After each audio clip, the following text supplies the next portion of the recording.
Now I bet you all have been wondering, Kaivel, where have you been? You see, I took a little break. But now we're headed to locals.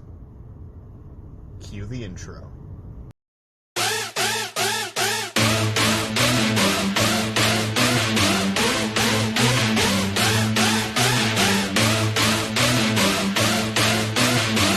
Be sure to check out the LGS featured in today's video, The Game Shop in Corning, New York.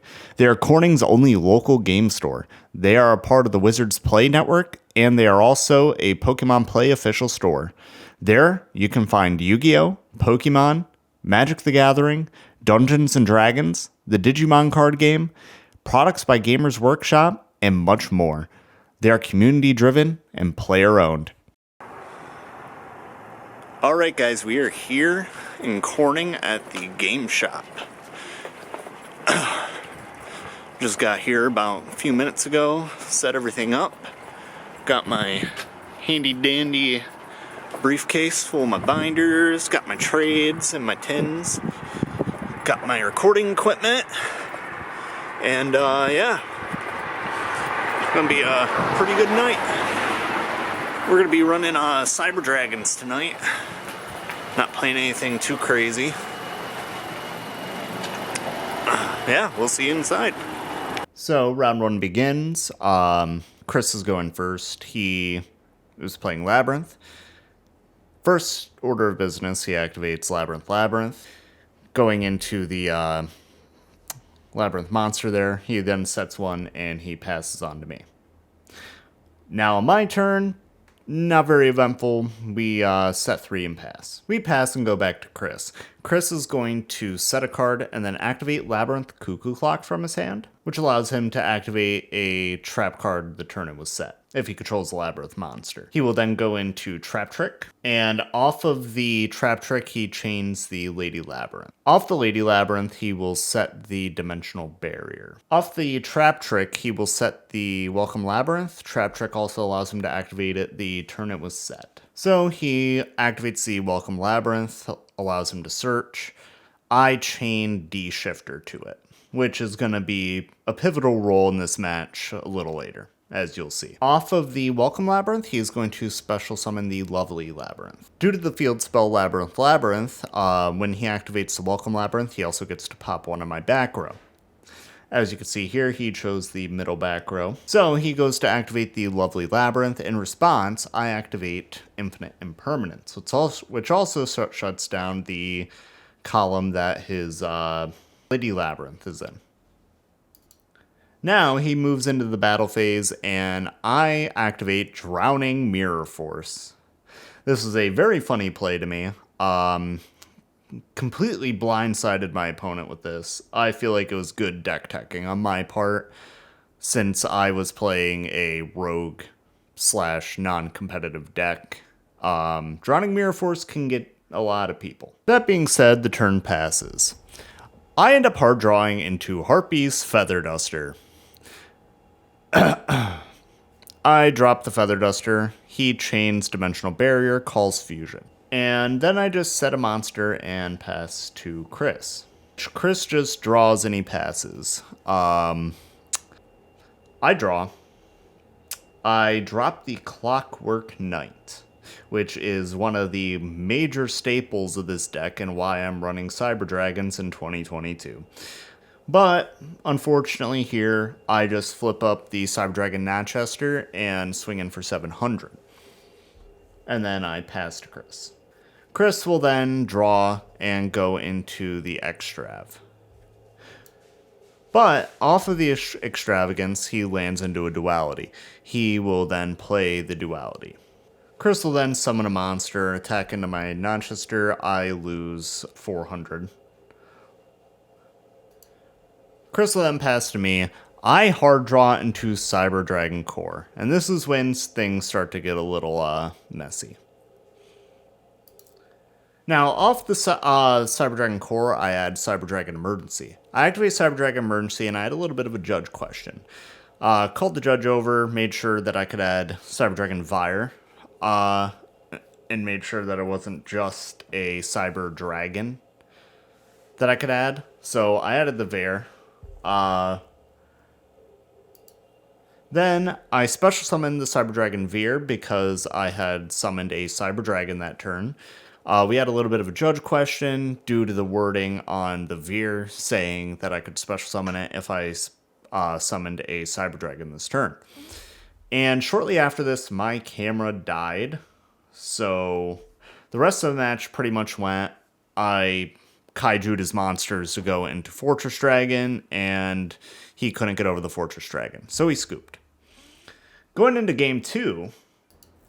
So now game 2, I opened into a very nutty hand going against Labyrinth. I hard drew Feather Duster, and as you'll see in a minute, I hard drew into Royal Decree, which basically shuts down his whole deck. After a little bit of banter back and forth, I allowed him to check his side deck to see if he sided in the Feather Duster. After closer inspection, he did not side in the Feather Duster and did not have an out to my Royal Decree, so he scooped and I won round 1. Now, round 2, game 1, was a little messy. I ended up going first, and I ended up playing through my hand, and then I passed turn. I activated Dimensional Shifter with a card in the graveyard. So I ended up losing the first game of round 2 due to a game. I got awarded a game loss due to my misplay. Lesson learned, read your cards, boys and girls. And game 2 of round 3 proved to be a little too much for me. He went off on full combo with Sky Striker, and I had absolutely nothing to deal with Sky Striker. So I lost round 2. My opponent, Mike, was an incredible pilot for Sky Striker and just an overall very good duelist. Very fun. We played a few more games afterwards, just messing around, and he is a very good pilot for that deck. Now going into match 3 was very fun for me. My opponent was on Subterror Dragoon Turbo. He had just taken this deck to regionals. I had no expectations of doing anything against him. I know how Subterrors work. I know what Dragoon does. The match went pretty much the way you'd expect it. Round 1, he got a Dragoon. I scooped. As you do. Match 2, he just went into Guru Control, and I could not answer it to save my life with this deck. So, that being said, my opponent Dan won the match. Dan is a phenomenal duelist, and he did very well at the regional tournament that he went to just the day prior, I think it was. Incredible deck building, great opponent. After the match, I was showing him my anti-tier limit sideboard, which is almost the whole extra deck, consisting of Winter Cherries, Kit Kalos, Rule Kalos, Soul Drain, stuff like that. Oh, Silent Graveyard as well. So, for round 4, I got paired up against our tier limit player. Ed is a very good player. He had a lot of great plays that I honestly haven't even seen others think of.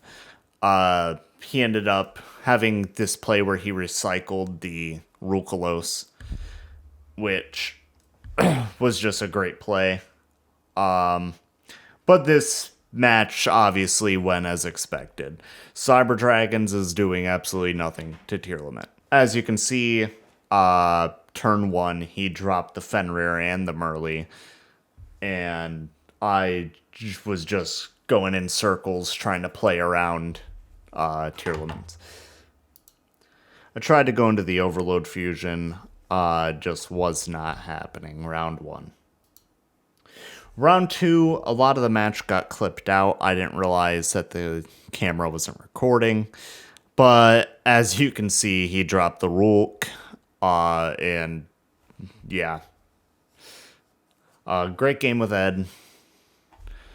Tearlament is a very strong deck. Obviously, it's tier 0 for a reason. As somebody who also pilots Tearlament, I seen who I was up against, and I knew automatically I was not winning that.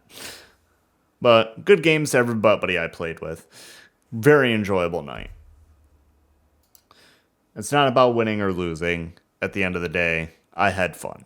Thank you all for watching. Please make sure to drop a like, subscribe, and turn on the notification bell for more Yu-Gi-Oh content.